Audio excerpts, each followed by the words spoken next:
It's always been a dream of mine to volunteer in Africa. It's just something I've always wanted to do since I first started nursing school. So the opportunity never really came to fruition over the years, and then I just happened to get the email last spring saying, "Are you interested in nursing in Rwanda?" And then when I found out the details about it and how it's all about improving patient comfort over there.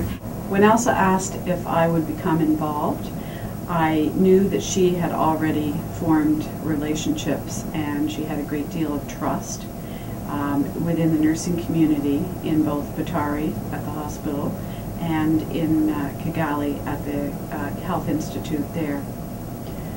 She's well respected and she has many friends within the country as well.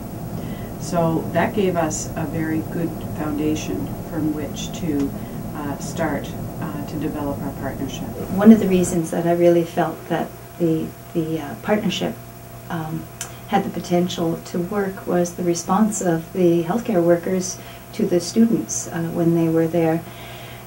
The students, one of the things that they did was provide ongoing education sessions, and there was such incredible enthusiasm about this, and there was such a desire to make the quality of care better that it just made me think about the healthcare workers in Nova Scotia and how kind they are, and I just felt that it would be a perfect partnership to have people come from Nova Scotia to work with the nurses and enhance the quality of the care. Most of the feedback I got from people was, you know, one or two things. One was like, "You're going where? You know, and why are you going to Rwanda?" So they basically thought that I was not. I could probably go on a Caribbean cruise for 3 weeks, or someplace hot and sunny that had a little different focus. Or I had folks say, wow, this is really going to be a life-changing experience. When I was first thinking about going, I was trying to think, well, what can I offer? What can I do? And so I just thought, as a musician, I could do some music with the people there, and I just started with that idea. I was just really hoping that I'd be able to make a difference over there in the amount of time we were going. I just was open to anything that was going to happen, but I was very excited about what was going to happen, even though I didn't know. The most significant challenge that we faced at the hospital was the language. I don't speak French, and I felt that was a real difficulty in communicating with staff. Certainly, they were appreciative of our efforts to communicate, and they were extremely tolerant and supportive in trying to communicate with us, and they were certainly equally as challenged using the English language. So the language barrier, for sure, was the biggest challenge for us, especially in mental health, where it's all about talking. Mm-hmm. One of the ICU nurses said to me, I think half jokingly, but he said that the African was born to suffer. And his name was Richard, and I said, Richard, do you really believe that? Are you serious? He said he was serious. But if you read the history of Africa and Central Africa, it's really true. They have suffered for the last 400 years, largely at the hands of the West, the Western powers. And so when you look at the larger picture, you can understand why they have not been able to develop what we've developed, because they've had to contend with war and slavery and civil war and genocide, whereas we in Canada have had the luxury of not having to deal with any of that stuff. So we could develop our excellent system from the grassroots and improve it over the years to the point now where it works, and it works well for I think everyone. once we slowed the pace down and they recognized that we were there as a resource for them, not to show, you know, what we have and how we could make life better, you know, then the reception was absolutely over. I mean, they're just the most hospitable, wonderful people. They really are. Yeah, they were very supportive of all of that, so we didn't feel any extra expectations. They were very grateful for all of the work that we had done to prepare. They were very grateful for all the supplies that we brought. So I felt that they were happy to see us and really happy to be able to expand our support to them through a partnership. It'd be easy, I think, to come away from a situation such as we encountered and think, why don't people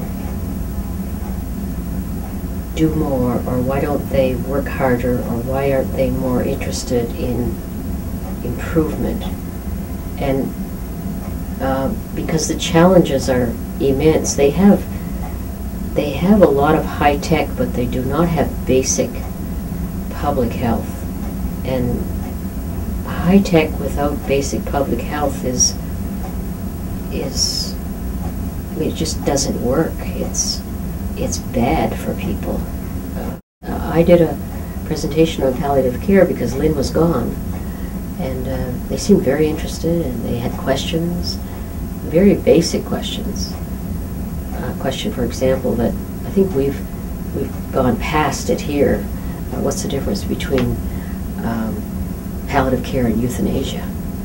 So they were, wanting to know more and wanting to learn. So we came away with the idea that probably the palliative care field is a reasonable and a good thing to focus on in the partnership of caring.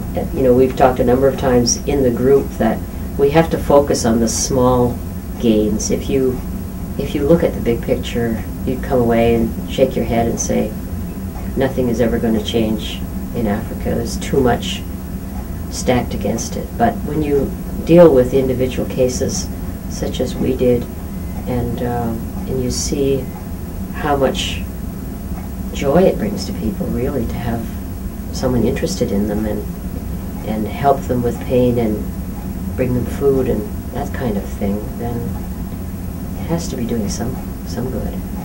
And I think from a medical ethics standpoint, to think that there are so many people dying from treatable diseases that could be treated so cheaply by our standards. I mean, that's a crime, and we have the resource to do that, and we should be doing it. But if you don't see it, it doesn't strike you.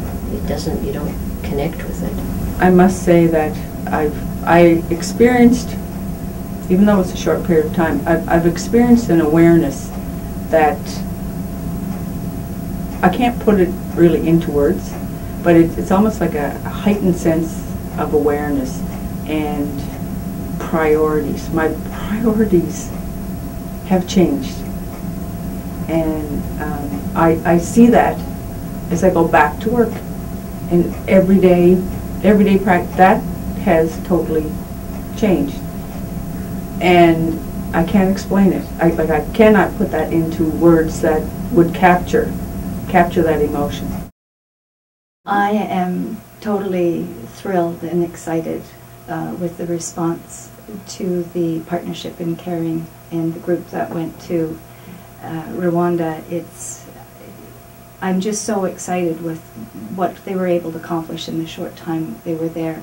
And the key thing was the building of the relationships and the trust between the members of the partnership and the people that they were working with. And it was phenomenal. In just a very short while, they were able to introduce major concepts such as palliative care, and the response was really positive. The message that I'd like to share about a partnership in caring is that this type of experience is truly life-affirming. You step out of your comfort zone.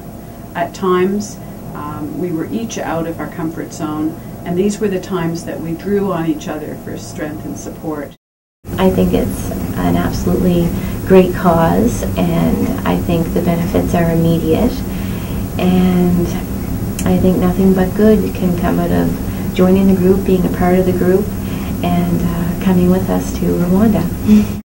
People understand that this is where they want, the direction they want to go in the care in their institution, and they see this partnership as a pathway, and I think it will only grow stronger as time goes on. There's a bond of trust that it's palpable, and that trust in the goodness of people, regardless of our culture or what we have. It's human beings connecting on a level that's really sacred. And I think that Partnership in Caring has discovered that, and that's the fuel that will keep that organization going. And it's a really wonderful initiative.